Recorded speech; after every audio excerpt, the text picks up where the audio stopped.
ফকরুল সাহেব আপনার বাসায় মনে আছে? কাউয়া কাদের গেছেনি ঠাকুর গায়ের বাসায়, আপনি থাকতে তারে দিছেননি, তার সাথে যে হিসেব বাকি, ঠিক কিনা বলেন? তার সাথে যে হিসেব বাকি আছে কোটি জনতার, পালিয়ে গেছে কাউয়া কাদের কেউ জানে না খবর তার, ভালো হয়ে যাও, ঠিক কিনা?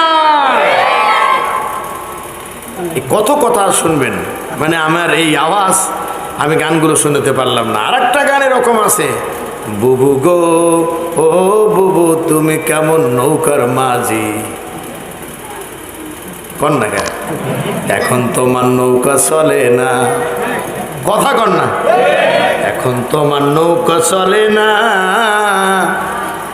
বুবু গো বুবু কেমন নৌকার মাঝি, এখন তোমার নৌকা চলে না। আরো জোরে বলেন ঠিক কিনা? সংগ্রামী ভাইয়েরা আমার, কষ্ট হয়ে গেছে আপনাদের? এই চা নিয়ে কেডা এসেছেন ভাইজান? বক্তারি যদি না লাগে শ্রোতার আবার কিসের চা? আমার চার দরকার নাই, আপনি বড় হাস্যকার মানুষ, আপনি দিয়ে যান আর আইসেন না। সুবহানাল্লাহ কোন? আপনারা কি বিরক্ত হলেন? চা দিয়ে যান, সবাইকে দেন, আমারে সারা না না। শোনা ভাই আমি খাবো না, তাড়াতাড়ি যাও, এই গোনা টাইম। আল্লাহু আকবার। না না, আমি তো বলছি খেলা হবে।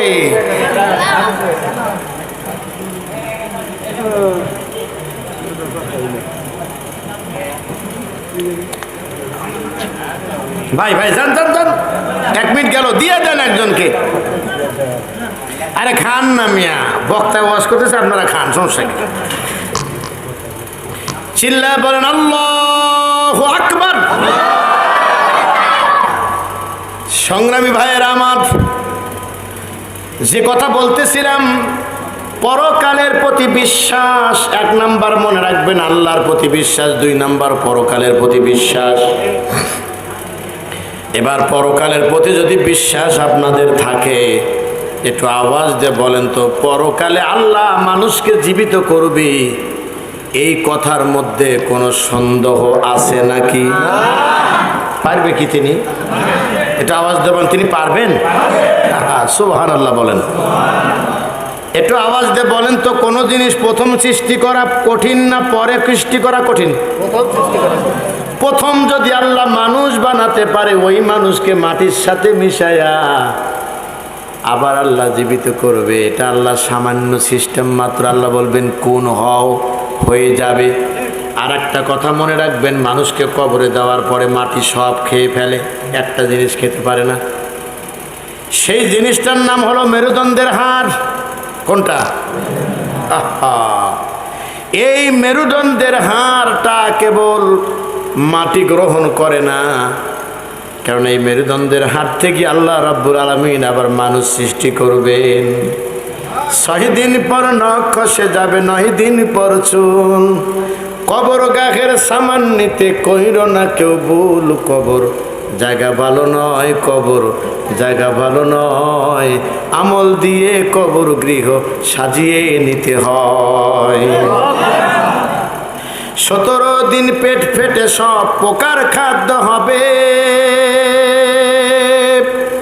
60 দিনে সব গোস্তগুলো আলাদা হয়ে রবে, 90 দিন হাড়গুলো সব 90 দিন হাড়গুলো সব আলাদা হয়ে রয়। কবর জায়গা ভালো নয়, কবর জায়গা ভালো নয়, আমল দিয়ে কবর গৃহ সাজিয়ে নিতে হয়।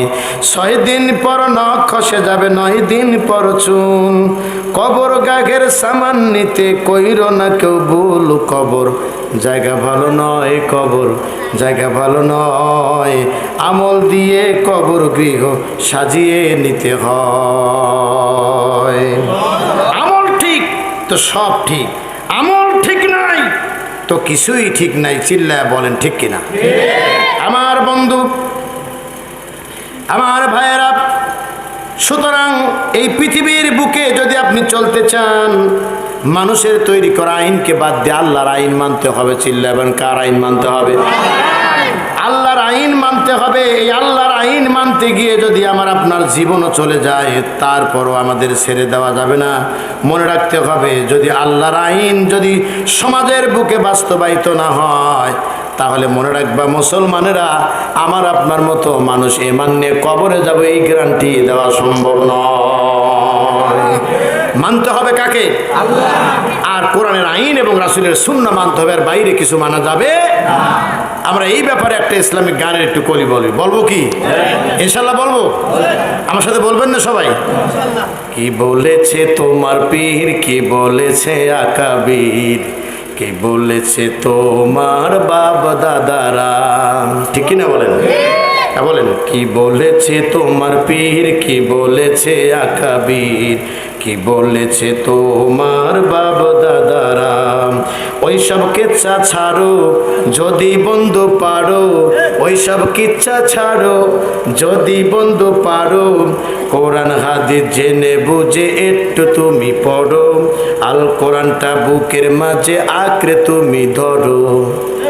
কি বলেছে তোমার পীর, কি বলেছে আকাবির, কি বলেছে তোমার বাবা দাদারা। তোমার নেতা তোমার শায়েখ আসল দলিল নাম, শয়তান দেওয়ালি সে যে দিতে পারে ধোঁকা, ঠিক কিনা বলেন? তোমার নেতা তোমার শায়েখ আসল দলিল নাম, শয়তান যে ওলি সে যে দিতে পারে ধোঁকা। তাই বায়াত নেওয়ার আগে বন্ধু, তাই বায়াত নেওয়ার আগে বন্ধু আমির যাচাই করো। কি বলেছে তোমার পীর, কি বলেছে আকাবির, কি বলেছে তোমার বাবা দাদারা, ঠিক কিনা বলেন? সত্য এসে যাওয়ার পরে মিথ্যে হয় বিলুপ্তি, জেনে শুনে তবু তুমি করো ছলচাতুরি, ঠিক কিনা বলেন? সত্য এসে যাওয়ার পরে মিথ্যে হয় বিলুপ্তি, জেনে শুনে তবু তুমি করো ছলচাতুরি। কেন দল কানার মতো বন্ধু, কেন দল কানার মতো বন্ধু মুনাফিকি করো। কি বলেছে তোমার পীর, কি বলেছে আকাবির, কি বলেছে তোমার বাবা দাদারা। ওইসব কিচ্ছা ছাড়ো, বলেন ওইসব কিচ্ছা ছাড়ো যদি বন্ধু পারো, ওইসব কিচ্ছা ছাড়ো যদি বন্ধু পারো, কোরআন হাদিস জেনে বুঝে একটু তুমি পড়ো, আল কোরআনটা বুকের মাঝে আঁকড়ে তুমি ধরো। কি বলেছে তোমার পীর, কি বলেছে আকাবির, কি বলেছে তোমার বাবা দাদারা। আমার বন্ধুগণ, যে কথাটা আমি বলতেছিলাম আপনাদের, কি পরকালের প্রতি বিশ্বাস আমাকে করতে হবে, কেননা সেই দিন আল্লাহ পাক বিচার করবেন। পরকাল বলতে একটা জায়গা আছে যেদিন মানুষের আমল নামা তারা হাতে দেওয়া হবে। যেই গাছের নিকটে গিয়েছিলাম, আল্লাহ আমাকে স্বামী স্ত্রী থেকে আলাদা করে দিয়েছে, জান্নাত থেকে বের করে দিয়েছে, পোশাক কেড়ে নিয়েছে। এইভাবে যদি আমার চলতে থাকে, তাহলে মনে রাখবেন, আমি জানি না আল্লাহ রাব্বুল আলামিন আমাকে 350 বছর পৃথক করে রেখেছিলেন স্বামী স্ত্রী থেকে। জানি না আজকের এই কিয়ামতের দিন আমার হিসাব কেমন হবে, আমি জানি না। এই দিকে তাকান, যারা মনে করে পীর সাহেব আমাকে জান্নাতে নিয়ে যাবে, যারা মনে করে আমার ছেলে আলেম হয়েছে, আমার ছেলে নামাজ পড়ে, বাবা চোর বাটপার, তারও জান্নাতে নিয়ে যাবে, একটু ভালো করে বুঝবেন এই হাদিসটা। আবুল বাশার আদম নবী কথা বলে সাহস পাবেন না। এমন কোন মানুষ আর আছে নাকি যে আল্লাহর সামনে দাঁড়ায় কথা বলতে পারে? একদম গাধা, নির্বোধ না হলে আর এই কথা বিশ্বাস করে না। আমার বন্ধুগণ, আদম নবী বলবে, পরামর্শ দিই শোনো, ইজহাবিলা গয়রি, আমার কাছ থেকে অন্যের কাছে যাও। বলে কার কাছে যাব? বলে ইজহাবিলা নুহি, নুহু নবীর কাছে যাও। নুহু নবীর নামই হলো নুহু, এর অর্থ হলো অধিক খণ্ডনকারী। নুহু নবী ডেকে বলবে, আমিও পারবো না, বলে কেন পারবেন না? বলে আমি 50 কম 1000 বছর দাওয়াত দিয়েছি, আমার সন্তানরা ঈমান আনে নাই। আল্লাহর কিস্তি যখন নিয়ে যাইতেছিলাম আমার সন্তান ডুবে যাচ্ছিল, হাত বাড়িয়েছিলাম, এদিকে খেয়াল করেন, হাত বাড়িয়ে দিয়েছিলাম। আল্লাহ আরশ থেকে ডেকে বললেন, ও নুহু, আমার দুশমন যদি তোমার নৌকাতে ওঠে তাহলে নবুয়তির দপ্তর থেকে নামটা কেটে দিব। আমি ছেড়ে দিয়েছিলাম। এখানে শিক্ষা হলো, আপনার সন্তান বিপদগামী হয়ে গেছে, আপনি মানা করেন না, কিছুই বলেন না, আপনি বলেন যে আমার ছেলে। মনে রাখবেন, আল্লাহর দুশমন কোনোদিন ঈমানদারের বন্ধু হতে পারে না। কার মুখ দেখে আপনি চলেছেন, কার মুখ দেখে কাকে সমর্থন করেছেন, আপনাকে তার জবাব আল্লাহর কাছে দিতে হবে। আমার ভাইয়েরা, মানবতার পরম বন্ধু বলেন, পরবর্তীতে নূহ আলাইহিস সালামও জবাব দিবে, আমি পারবো না। এইভাবে সব নবী একে একে বলতে থাকবে। হাসরের মানুষ দল বেঁধে তাদের কাছে যাবে, ডেকে বলবে, ইজহাব ইলা ইব্রাহিম, ইব্রাহিমের কাছে যাও। ইব্রাহিম নবী ডেকে বলবেন, আমিও পারবো না। কেননা তিনি হলেন কি, মিল্লাতা আবিকুম ইব্রাহিম হুয়া সাম্মাকুমুল, তিনি মুসলিম জাহানের পিতা, আমরাও পিতা বানাইছিলাম, জাতির পিতা। কথা কয় না? জোর করে মানুষের উপরে চাপাই দিয়েছিলাম জাতির পিতা। শেষ পর্যন্ত দেখা গেল জাতির পিতার মূর্তির উপরে উঠে পাথর মারতে, কি কথা কয় না, ছেলে পেলে দাঁড়ায় হাতুন নিয়ে পিঠা পেশাব করতেছে দাঁড়ায়া। সন্তান যদি বেশি বাড়াবাড়ি করে অনেক সময় বাবা মা অপমান হয়। কথা কন না কেন? এত বাড়াবাড়ি না করলেই ভালো ছিল, তাহলে আর এত কিছু হতো না, ঠিক কিনা বলেন? সংগ্রামী ভাইয়েরা আমার, ইব্রাহিম আলাইহিস সালাম বলবেন, আমি পারবো না, কেননা আমার বাবা মূর্তি বানাইতো আর মূর্তি তৈরি করে করে বাজারে বিক্রি করতো। আজকের এই কিয়ামতের দিন আল্লাহর সামনে আমি নিজেও, আল্লাহ জানেন যে আমি তার পক্ষে ছিলাম না, তাও যদি দূরে ফেলায়, সুতরাং পারবো না। যে মূর্তি ভাঙার জন্য নবীজি আসলেন, যে মূর্তির বিরুদ্ধে নবী রাসূলরা কথা বললেন, ওই মূর্তির দেশ বাংলাদেশ বানানো হয়েছে, বলেন ঠিক কিনা? আগামীতে ইসলাম যদি ক্ষমতায় আসে, মনে রাখবেন এরকম আর মূর্তির দেশ থাকবে না, তখন মসজিদ মাদ্রাসার দেশ হয়ে যাবে। বলো ইনশাআল্লাহ।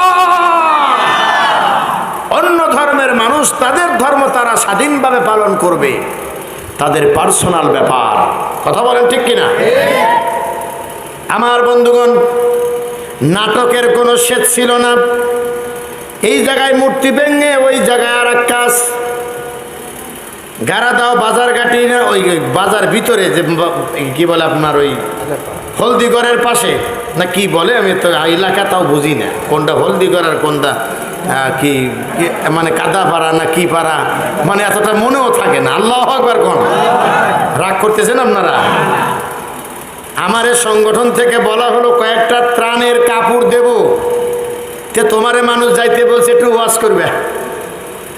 এই মৌখিক কিছু আলোচনা করে যেই ব্রিজ পার দিয়ে রিস্কে নিয়ে এই মশিপুর কবরের স্থানের দিকে সাজাদপুর যাওয়ার জন্য আসছি, ওখান থেকে টেলিফোন করে বললো তাড়াতাড়ি চলে যান। আমি বললাম কারণ কি? কয়েক বাজারে যে মূর্তি আছে এই মূর্তির পাশে কয়েকটা শোলা আর একটু কয়েক কেরোসিনি তেল রেখে দিছে। আর মানে হলো এখন মামলা দিবে। আমরা দিয়েছিলাম শীতের কাপড় আর আমাদের নামে মূর্তি ভাঙা মামলা দিবে। মানুষ না কাউয়ার জাত। এই জন্য মাঝে মধ্যে আমি বলি আমার ওয়াজে, শয়তান মানুষের কর্মকাণ্ড দেখে শয়তান অনেক সময় লজ্জা পায়।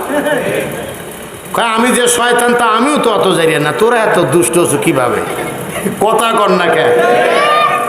চিন্তা করছেন তো, গরিব মানুষের শীতের জন্য দিছি কাপড়, উল্টো ওখানে রেখে দিছে, আপনি তাড়াতাড়ি চলে যান এখান থেকে। সংগ্রামী ভাইয়ের আমার, এই হলো আমার দেশের চিত্র ছিল। কোথায় যেন ওয়াজ রাখছি মনে আছে? আল্লাহ বলছেন, ও হাসরের ময়দানের কথা চলছে, মনে আছে তো ইনশাআল্লাহ? ইব্রাহিম নবী বলবে আমি পারবো না, ইজহাবিলা গয়রি, আর একজনের কাছে যাও। বলবে ইজহাবিলা মুসা, মুসার কাছে যাও। মুসা নবী ডেকে বলবে আমিও পারবো না, কেননা এই কি বলে বনি ইসরাইল আর কিপ্তির মধ্যে মারামারি লেগেছিল। দ্বন্দ্ব মিটাইতে যে একটা সর মারছি, এক সরে মরে গেছে।